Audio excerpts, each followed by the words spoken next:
আসসালামু আলাইকুম সম্মানিত ভিউয়ার্স, আমরা আছি এই পদ্মা নদীর ভিতর দিয়া এই মাতবর চর যায়, ভিতর যে খালটা, এই খালের এখানে আছি।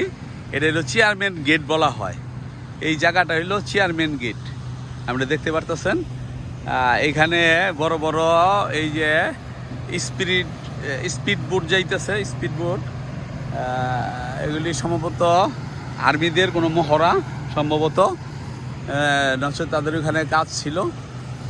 আর ওই যে সামনে দেখা যায় ওইটা হইলো মাতবরের হাট, ওই সামনে সামনে মাতবরের হাট। আর এই জায়গাটা হচ্ছে হলো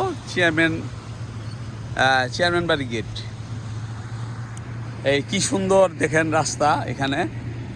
বিকালবেলা বা সকালবেলা, ভোর সকালবেলা খুব অত্যন্ত একটা সুন্দর ফজরবেলা দেখা যায় যে এদিকে খুব সুন্দর একটা পরিবেশ হয়, খুব সুন্দর পরিবেশ হয়, দেখার মতন একটা পরিবেশ হয়।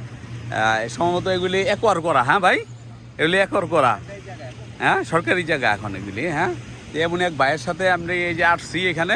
আসসালামু আলাইকুম ভাই। যে ভাই, এই জায়গাটার নাম কি বললেন? এই জায়গাটার নাম হলো চেয়ারম্যান গেট।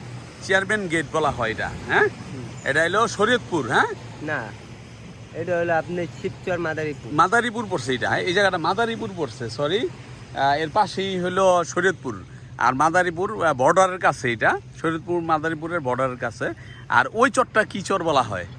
ওটা আপনার চরজানাজাত। ওইটা চরজানাজাত। ওই যে যে চরটা দেখতেছেন আমার সম্মুখ ভাগে, এটা হলো চরজানাজাত। ঠিক আছে, অনেকে ওইখানে বড় বড় খামার করছে। আমি যাই নাই কখনো ওইখানে, ওই চরজানাজাতে আমি কখনো যাই নাই। ওইখানে জায়গা আছে না নাকি? ওটা কি ডুবে যায়? না না না, ওদিকে বাড়ি ঘর করে রয়েছে না, অনেক বাড়ি ঘর করেছে। সম্মানিত ভিউয়ার্স, ওই যে ওইখানে আপনি যারা খামার করতে চান তারা ওইখানে চরজানাজাতে আসতে পারেন। ওইখানে কারেন্টও তো আছে মনে হয়। হ্যাঁ, ওই চরে কারেন্ট আছে, ওই যে দেখতে পারতেছেন আপনারা। ওই যে বড় একটা বিদ্যুতের খুঁটি, বিশাল বড়। আর ওই যে ওইখানে দেখা যায় খুঁটি আছে, ওই যে ওইখানে বড় বড় খুঁটি আছে দেখতে পারতেছেন ওইটা। আর ওই যে পদ্মা ব্রিজটা, ওই যে পদ্মা ব্রিজ দেখতে পারতেছেন আপনারা। আমাদের ভিউয়ার্স, আমি ছোট করে দিলাম। তা এই হইলো এই ওইটা হলো চরজানাজাত। যারা নাকি খামার করতে চান ওইখানেও করতে পারেন। এখান দিয়ে নৌকার ব্যবস্থা আছে, আবার ওইখান দিয়া ব্রিজের ব্যবস্থা আছে। ওইখান দিয়া ব্রিজ আছে, প্লাস ওইখানে আছে, এই মাতবরের হাট আছে ওইখানে রবিবার। হ্যাঁ, আর বৃহস্পতিবার। কোনটা বড়, কোনটা? না, কোন বার একটা বড় হয়? বৃহস্পতিবার হাটটা বড় হয়। তো যাই হোক, এই যে আপনারা দেখতে পারতেছেন ওইটা হলো চরজানাজাত, ওই হলো পদ্মা ব্রিজ, আর হলো চরজানাজাত। এটা বিশাল বড় একটা চর। যাই হোক, আর ডালিচর কোনটা? ওই নামায় ওই ব্রিজের এই চরের মাথাটা, এই চরের মাথাটা শেষ মানায়। যাই হোক, আপনারা দেখলেন এই যে এখানে আমরা আসলাম একটা ভিডিও করার জন্য, একটা কন্টেন্ট তৈরি করার জন্য। যে খুব সুন্দর একটা পরিবেশ, খুবই সুন্দর দেখার মতন একটা পরিবেশ। ঠিক আছে, ঘোরার জন্য। তা আমরা এখন চলে যেতেছি গা। সম্মানিত ভিউয়ার্স, আমরা চলে যাব। চলুন আমরা এখন যাই। হ্যাঁ, না যাবো গা, আমরা জায়গা। এই যে দেখলেন ও হইলো পদ্মা ব্রিজটা, আর ওদিকে হলো মূল পদ্মা নদীটা। এই চরের পরে হইলো মূল পদ্মা নদীটা। তা আমরা জায়গা, আল্লাহ ভরসা। দেখেন এই এখন এই যে ভ্যানে করে আমরা যেতেছি। এদিকে অবশ্য ভ্যান আছে, অটো গাড়িও আছে এখানে।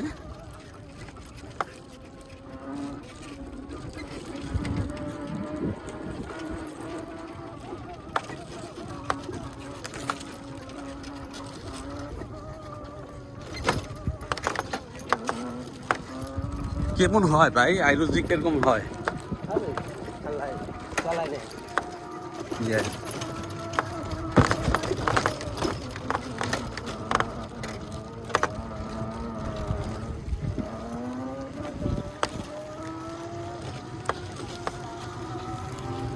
ওই পিলারটা কইছে কেমনে?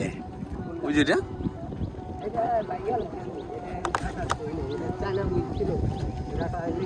হ্যাঁ,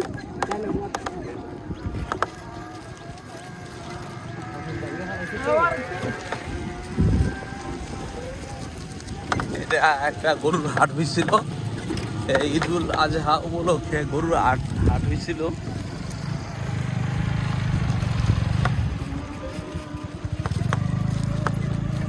খুব সুন্দর পরিবেশ, দেখার মতন একটা পরিবেশ এই নদীর পাড়ে। এখন আমরা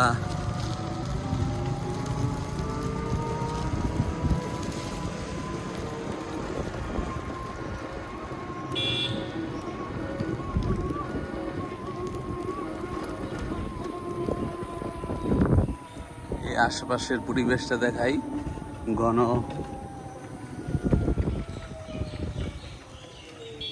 আবার গেল কই, আমরা এই বাসায় গেছিলাম, এটা জুলির খালার বাসা, এটা জুলির খালার বাসা, আমরা গেছিলাম। এখন এখন আমরা বাড়ির দিকে চলে যাব।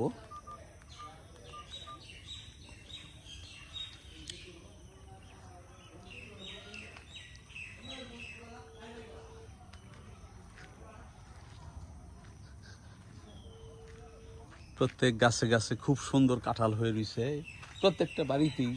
হ্যাঁ, তাড়াতাড়ি আসো, তাড়াতাড়ি আসো।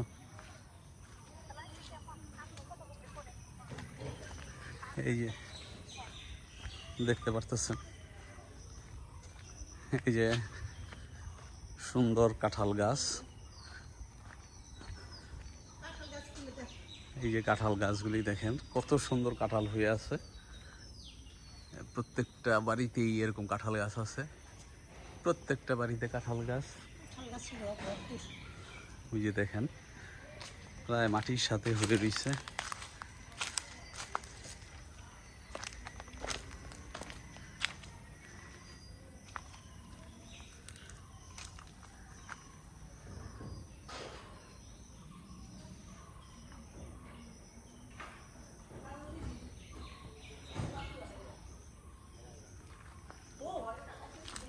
ওই খালাম্মা আইছে, এই যে খালাম্মা আইছে।